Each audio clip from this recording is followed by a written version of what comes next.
Welcome to Blackbird's tutorial series. In this video, we will be looking at the batches page and how to manage packaging and products. When going to the batch page, click the small plus symbol in the bottom right.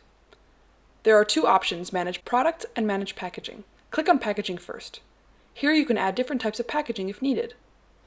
You can add a name, ID number, unit, and a comment. Finish off with create packaging. Next, you can go back and click Add Products. Add a name, item number, and packaging type for your product. The validated speed, expected speed, and data multiplier might be different from the main sensor settings. Your information can also be imported via Excel. Please contact us for further assistance. Finish off by clicking Create Product.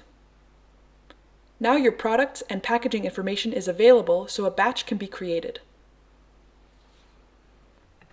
In the next video, we will look at how to create a batch within the batch page.